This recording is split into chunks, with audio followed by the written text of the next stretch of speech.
حکومتوں نے کام کیا، بجٹ پاس کیے گئے، فورسز تیار کی گئیں، ججز کو یہ حکم تھا کہ علی کے چاہنے والے کی گواہی قبول نہ کرنا۔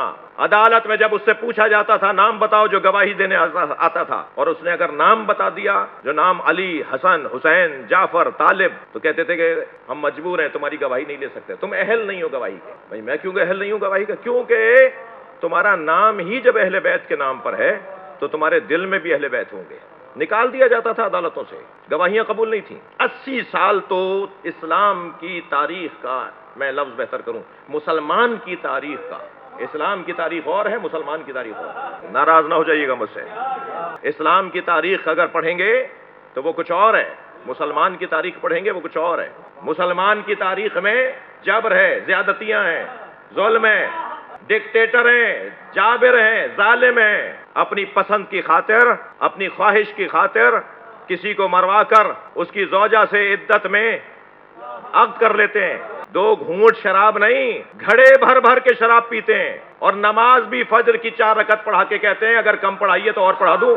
یہ مسلمان کی تاریخ ہے، یہ مسلمان کی تاریخ ہے، اور اسلام کی تاریخ کچھ اور ہے۔ ناراض نہ ہو جائے کوئی تو میں جملہ کہہ دوں، میرے پاس وقت ہی نہیں ہے مسلمان کی تاریخ بتانے کے لیے۔ مسلمان کی تاریخ اور ہے، اسلام کی تاریخ اور ہے۔ مسلمان کی تاریخ وہ ہوگی جس کی طرف میں نے اشارہ کیا، اسلام کی تاریخ اہل بیت کی تاریخ، پنجتن کی تاریخ، مولا علی کی تاریخ ہے، کربلا والوں کی تاریخ۔ ابھی پچھلے دنوں کراچی کے ایک ہوٹل میں ٹھنڈے کمرے میں بیٹھ کے خلیفتہ بلا فصل بند کروانے کی باتیں ہوئیں، اذانیں بند کروائیں گے، یہ دہشت گردی ہے، یہ باتیں ہوئیں۔ عجیب بات ہے، مجھے تقریباً 40 سال ہو گئے مجلس سے پڑھتے ہوئے، 7 سال کی عمر سے پڑھ رہا ہوں، 47 سال کا پورا ہو گیا ہوں، مگر کسی سال، فاروق بھائی، کسی سال میری مجلس میں اتنے لوگ نہیں آئے جتنے اس سال آئے، اور اہل بیت سے پیار کا مظاہرہ کرنے آئے۔ مجلس کے بعد ہاتھ ملانے والوں میں کبھی کوئی کہتا ہے میں ہندو ہوں، آپ کو سننے آیا ہوں۔ ایک سندھ کا ہندو وڈیرا مجلس میں آیا، کہنے لگا میں اتنے 100 ایکڑ کا زمیندار ہوں، آپ کا وہ کلپ سنا تھا کہ مجھے سندھ کے ہندوؤں سے بھی پیار ہے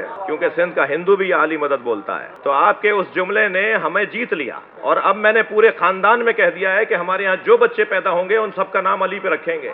بتائیے میں نے کیا نقصان کیا؟ وہ خود کہنے لگے میں نے اپنے پوتے کا نام علی آنند رکھا ہے، وہ کہنے لگے علی آنند رکھا ہے میں نے اپنے پوتے کا، اب وہ آنند ہندی زبان میں۔ تو بھائی محبت کی بات، اور اس ذکر سے جو برکت ہے، اس ذکر کے ذریعے جو اہل بیت کی طرف لوگوں کی رغبت ہے، تو وہ حکومت، وہ ملک عظیم کیا ہے جو اللہ نے آل ابراہیم کو عطا کیا ہے؟ وہ ملک عظیم ہے ذہنوں پر اقتدار، وہ ملک عظیم ہے قلب پر اقتدار، دلوں کو مول لینے والے۔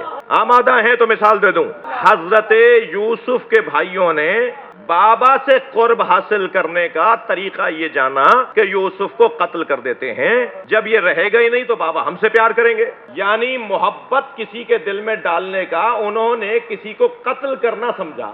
ہم محبتیں مول لے سکتے ہیں کہ جب ہم کسی کو قتل کر دیں، یہ بھی ایک سوچ ہے جو قرآن میں آئی ہے۔ سورہ یوسف کے اندر یہ پوری سوچ بیان ہوئی ہے، سورہ مبارکہ یوسف کے احسن القصص واقعے کے اندر کہنے لگے اقتلوا یوسف، قتل کر دیتے ہیں یوسف کو، انا ابانا احب الی ابینا منا، بابا اسے زیادہ چاہتے ہیں تو اسے قتل کر دیتے ہیں تاکہ بابا ہمیں بھی چاہنے لگیں۔ یعنی بابا کے دل میں محبت ڈالنے کے لیے کچھ لوگوں نے یہ سوچا کہ کسی کو قتل کر دیتے ہیں، یہ بھی ایک طریقہ ہے محبتوں کے حصول کا، مگر یہ غلط طریقہ ہے۔ محبت نہ صرف حاصل نہیں ہوئی بلکہ حضرت یعقوب کی بددعاؤں کا شکار رہے۔ اب وہ کیا طریقہ ہے، کیا کریں کہ ہمارے دل میں کسی کی محبت آ جائے اور سب کے دلوں میں اور دوسروں کے دلوں میں ہم بس جائیں؟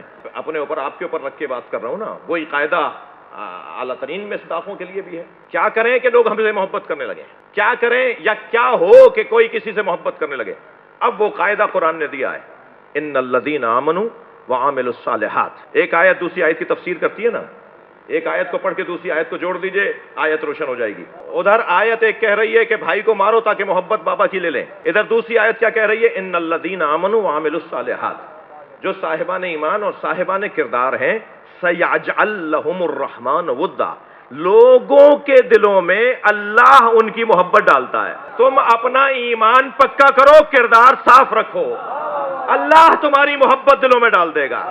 اب قاعدہ یہ ہوا کہ ایمان مضبوط کرنا ہے اور کردار مضبوط بنانا ہے، پھر کام اللہ کا شروع ہو جائے گا، پھر کام اللہ کا ہے، اور اللہ کا کام یہ ہے کہ سیجعل لہم الرحمن ودا، اللہ ان کے دلوں میں ودا، محبت ڈالے گا۔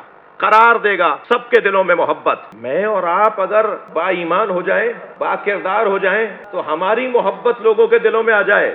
کائنات کے سب سے بڑے مومن نہیں، امیر المومنین کو علی کہتے ہیں. کائنات کا سب سے بڑا با کردار اگر کوئی وجود ہے تو اسے علی کہتے ہیں. میں کوئی بات زور بیانی سے نہیں ثابت کرنا چاہتا.